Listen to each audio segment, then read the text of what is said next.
Hello students, 12th standard Tamil first midterm exam question paper தான் பார்த்துக்கிட்டு இருக்கீங்க. முதல் இடைப்பருவ தேர்வு 2026 ஒரிஜினல் கொஷின் பேப்பர். ஸோ எக்ஸாமுக்கு எல்லாரும் நல்லா ப்ரிப்பேர் பண்ணிக்கிட்டு இருப்பீங்கன்னு நினைக்கிறேன். ஸோ இந்த கொஷின் பேப்பரில் உள்ள எல்லாத்தையும் நல்லா ப்ரிப்பேர் பண்ணிக்கோங்க. இது உங்களுக்கு இன்னும் யூஸ்ஃபுல்லாக இருக்கும். இதில் உள்ள எல்லாத்தையும் நல்லா படிச்சிட்டிங்களா அப்படிங்கிறத பாருங்கள். ஏன்னா இதுலேருந்து நிறைய கொஷின்ஸ் உங்களுக்கு ஃபஸ்ட் மிட்டம் எக்ஸாமில் கேட்பாங்க. ஸோ என்னென்ன கொஷின்ஸ்லாம் கேட்டிருக்காங்க அப்படிங்கிறத நான் சொல்கிறேன். இதில் எதெல்லாம் ரொம்ப ரொம்ப இம்பார்ட்டன்ட்னு சொல்கிறேன், நோட் பண்ணிக்கோங்க. அண்ட் அதுக்கு முன்னாடி நீங்கள் என்ன நம்மளுடைய கல்வி மினி சேனலை சப்ஸ்கிரைப் பண்ணலாட்டி சப்ஸ்கிரைப் பண்ணிக்கோங்க. சப்ஸ்கிரைப் பண்ணுறதுக்கு முன்னாடி தயவு செஞ்சு வீடியோக்கு லைக் பண்ணுங்கள். நிறைய பேர் பார்க்குறீங்க, பட் லைக் ரொம்ப கம்மியாக இருக்குது. So please like this video and மறக்காம சேனலை சப்ஸ்கிரைப் பண்ணிக்கோங்க. டிஸ்கிரிப்ஷனில் வாட்ஸ்அப் குரூப் லிங்க் கொடுத்துருக்கேன், ஜாயின் பண்ணிக்கோங்க. உங்களுக்கான எல்லா சப்ஜெக்ட் தமிழ் இங்கிலீஷ் எல்லாத்துக்குமே கொஷின் பேப்பர் எனக்கு கிடைக்கிற வேறு ஸ்கூலில் நடக்கிற கொஷின் பேப்பர் டிஸ்ட்ரிக்ட்டில் நடக்கிறதெல்லாம் எனக்கு கிடைக்கும். அது எல்லாத்தையுமே நான் வாட்ஸ்அப் குரூப்பில் ஷேர் பண்ணிடுவேன். இம்பார்ட்டன்ட் கொஷின் நான் கிரியேட் பண்ணுற இம்பார்ட்டன்ட் கொஷின்ஸும் அதில் ஷேர் பண்ணிடுவேன். ஸோ மஸ்ட்டு வந்து வாட்ஸ்அப் குரூப்பில் ஜாயின் பண்ணிக்கோங்க. அண்ட் அதே மாதிரி சேனலுக்கு புதுசுனா சப்ஸ்கிரைப் பண்ணிக்கோங்க.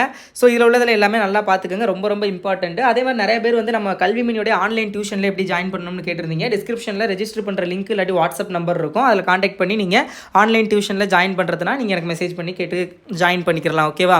ஸோ கொஷின் பாருங்கள் என்னென்னு. கவிஞர் சிற்பி எவற்றை வியந்து பாட தமிழின் துணை வேண்டும் என்கிறார். ரொம்ப ரொம்ப இம்பார்ட்டன்ட்டு. பறவைகளும் விலங்குகளும் எவ்வாறு நடுங்கியதாக நெடுநல் வாடை கூறுகிறது. முடிஞ்சால் பாருங்கள், இல்லாட்டி விட்டுறலாம்.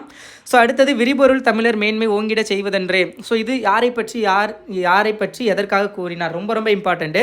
ஸோ அதுக்கப்புறம் மயங்கொலி சொற்களை ஒரே தொடரில் அமைத்தெழுதுக. கலை கலை கலை.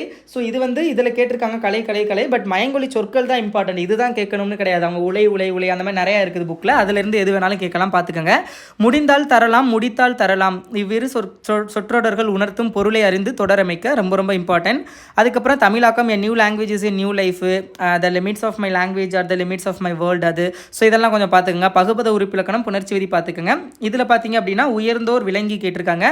அதுக்கடுத்தது ஆங்கவற்றுள் வெங்கதிர் வந்து கேட்டிருக்காங்க. ஸோ பார்த்துக்கோங்க. தண்ணீர் இல்லாத தமிழ், இடம் சுட்டி பொருள் விளக்கம் தருக, ரொம்ப ரொம்ப ரொம்ப இம்பார்ட்டன்ட். அதே மாதிரி சென்னையின் பண்பாட்டு அடையாளங்களில் இன்றும் நிலைத்திருப்பனவற்றை குறிப்பிடுக, ரொம்ப ரொம்ப இம்பார்ட்டன்ட். சினத்திலார் வரும் கேடு திருக்குறளில் மிக மிக முக்கியமான ஒன்று. சினமென்னும் சேர்ந்தாரை கொல்லி இனமென்னும் ஏம புனைய சுடும் இக்குறளில் பயின்று வந்துள்ள அணி வந்து கேட்டிருக்காங்க. ஸோ அது வந்து பார்த்துக்கோங்க. உவமை தொடர்களை சொற்றொடரில் அமைத்து எழுதுக. தாமரை இலை நீர் போல, அச்சாணி இல்லாத தேர் போல. இது வந்து பார்த்துக்கோங்க. நயம் பாராட்டுதல். 6 மார்க் கொஸ்டின். நெடுவினா பொறுத்தளவில் தமிழின் சீரிழமை திறமையந்து பாட கவிஞர் சிற்பி பாலசுப்ரமணியம் கூறுவற்றை தொகுத்தெழுதுக. நெடுநல் வாடையில் நக்கீரர் காட்டும் மழைக்கால வர்ணனை தொகுத்தெழுதுக.